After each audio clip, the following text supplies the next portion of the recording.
Video editing, MS Stories।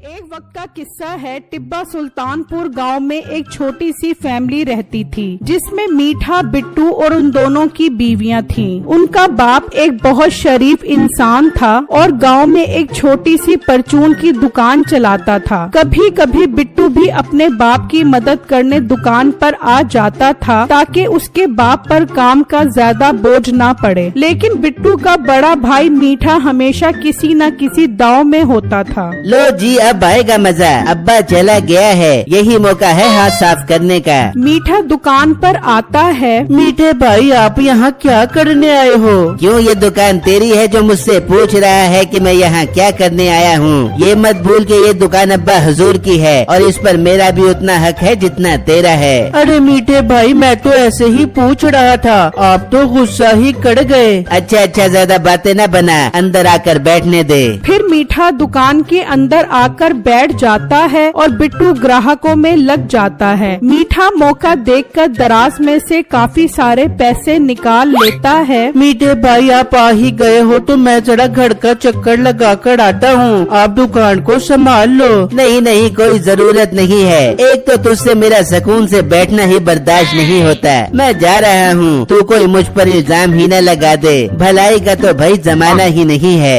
मीठा वो पैसे लेकर वहाँ से चला जाता है और उन पैसों का बहुत सारा सामान लेकर घर आता है। ले बेगम, ये बहुत सारा सामान मैं तेरे लिए लेकर आया हूँ। आज रात में अच्छी सी मूवी देखेंगे और ये सारा सामान रगड़ेंगे। आई लव यू मीठे, तू मेरा कितना ख्याल रखता है। मेरे खाने पीने के लिए कितनी अच्छी चीजें लेके आता है। पर मीठे के बात तो बता, तेरे पास ये पैसे कहाँ से आए? अरे बेगम, जब अब्बा दुकान से गया तो मैं दुकान में चला गया और अब्बे की दराज से सारे पैसे निकाल लिए। अब्बू जी की दराज? मीठे तो पागल तो नहीं हो गया? वो दराज तेरी है, तू उस दुकान का मालिक है। भर भर के दुकान से पैसे निकाला कर बेबियो। फिर जब अगला दिन निकलता है तो उसका बाप दुकान पर आ जाता है और जब वो हिसाब करने के लिए पैसे देखता है तो हैरान रह जाता है कि काफी सारे पैसे कम हैं। ये पैसे इतने कम क्यों हो गए? हालांकि कल तो सेल भी बहुत ज्यादा हुई थी। मेरे जाने के बाद तो बिट्टू दुकान पर था,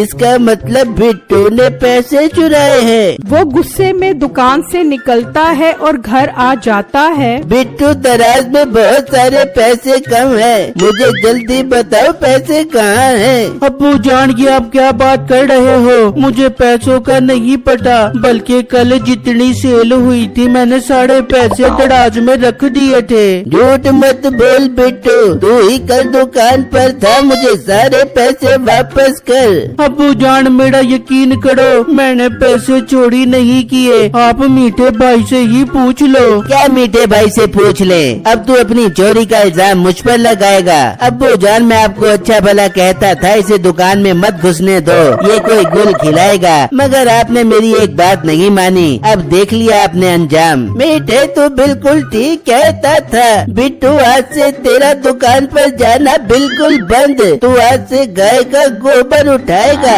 और इसका दूध निकालेगा। अब सिर्फ दुकान पर मेरा बेटा मीठा बैठेगा।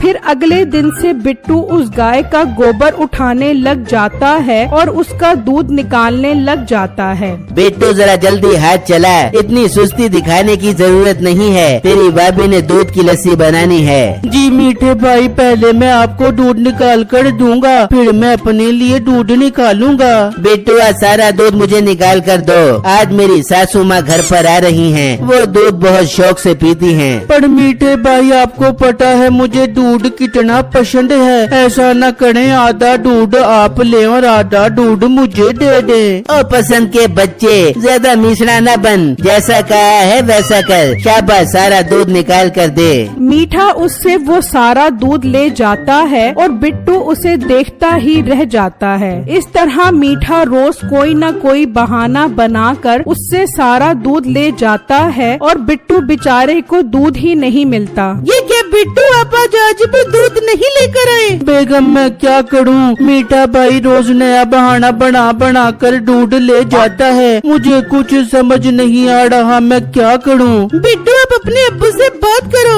उन्हें बताओ कि मीठे भाई रोज हमें दूध नहीं लेने देते। ठीक है बेगम, मैं अब्बू जान के पास जाकर बात करता हूँ। बिट्टू अपने बाप के पास पहुंचता है और उन्हें मीठे के बारे में बताता है। ठीक है बिट्टू तुम घर जाओ, मैं शाम में आकर फैसला करता हूँ। बिट्टू वापस घर आ जाता है और शाम में उसका बाप भी घर आ जाता है। मीठे और बिट्टू तुम दोनों मेरी बात गौर से सुनो, मैं रोज रोज की चिक चिक से तंग आ गया हूँ। मेरे लिए तुम दोनों बराबर हो, इसलिए मैं फैसला कर रहा हूँ कि दिन में गाय का दूध मीठा निकालेगा और रात में दूध बिट्टू निकालेगा। ये सुनते ही बिट्टू खुश हो जाता है और मीठे का मुंह बन जाता है। अब्बू जान मुझे आपका फैसला बहुत पसंद आया है, मुझे मंजूर है, मैं रात में ही गाय का दूध निकालूंगा। मीठे तुम्हें फैसला मंजूर है? बस ठीक है अब्बा, जो फैसला कर दिया है, अब दिन में ये गाय मेरी है और रात में ये गाय बिट्टू की है। फिर जब अगला दिन होता है तो मीठा गाय का दूध निकालना शुरू कर देता है और निकाल कर ले जाता है और फिर रात होने से पहले दोबारा आ जाता है और बाकी का बचा कुचा दूध भी निकालने लग जाता है। मीठे भाई रात होने वाली है, अब तो बस करो गाय का दूध निकालना। ओ हेलो, रात होने वाली है अभी हुई नहीं है, ये गाय रात में तुम्हारी है। मीठा आखिरी कतरे तक उस गाय का सारा दूध निकाल लेता है, यहाँ तक कि उस गाय में बिल्कुल दूध नहीं रहता। मीठा वो दूध लेकर चला जाता है और जब बिट्टू दूध निकालने की कोशिश करता है तो एक कतरा भी नहीं निकलता,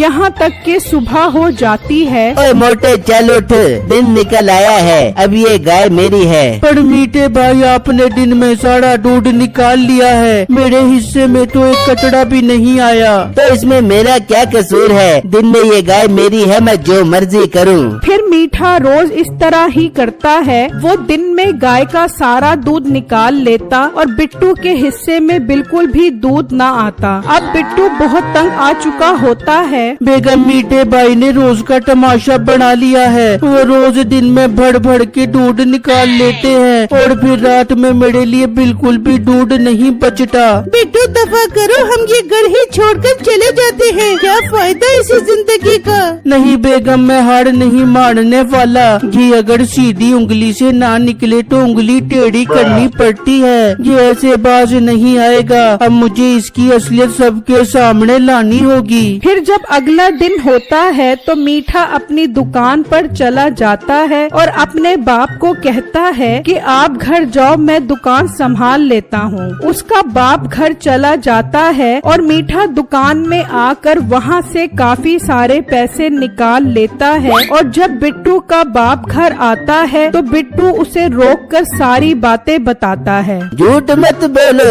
उस दिन मीठा घर पर था। नहीं अब्बू जान, वो उस दिन दुकान पर आए थे, मैं तो ग्राहकों में लगा था, उन्होंने ही दराज से पैसे निकाल लिए थे। नहीं मीठा ऐसा नहीं कर सकता, उसे क्या जरूरत है चोरी करने की। ये कहकर उसका बाप वहाँ से चला जाता है और फिर जब अगला दिन निकलता है तो वो दुकान पर आकर दराज देखता है तो उसमें काफी सारे पैसे कम होते हैं। उसे अब बिट्टू की बात पर थोड़ा थोड़ा यकीन आने लगता है। इसका मतलब बिट्टू ठीक कह रहा है, कहीं ये मीठा ही तो पैसे नहीं चोरी कर रहा, मुझे खुद इस मामले की तह तक जाना पड़ेगा। फिर शाम में उनका बाप घर आता है तो देखता है कि मीठा दूध निकाल रहा है। मीठे भाई खुदाड़ा, अब तो बस करो, इतने दिनों से आपने मुझे दूध ही नहीं लेने दिया, सारा दूध निकाल लेते हो, रात में गाय फिर एक कचड़ा भी दूध का नहीं देती।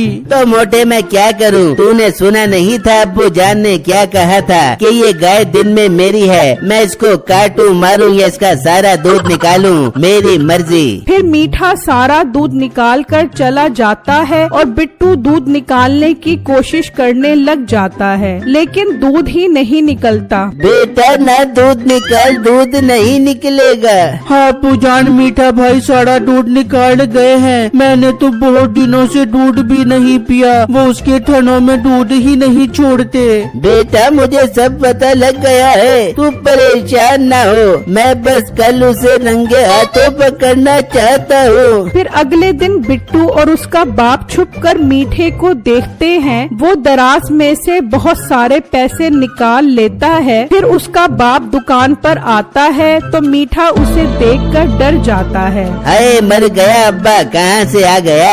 बेटा तो इतना परेशान क्यों हो गया है? अब्बा जान शुक्र है आप आ गए। अभी दुकान पर चोर आया था, सारे पैसे निकाल कर ले गया। मैंने बड़ी मुश्किल से अपनी जान छुड़वाई है उससे। पर बेटा मैं तुझे छुप कर देख रहा था, दुकान पर तो कोई चोर नहीं आया और दराज से पैसे भी तूने निकाले हैं।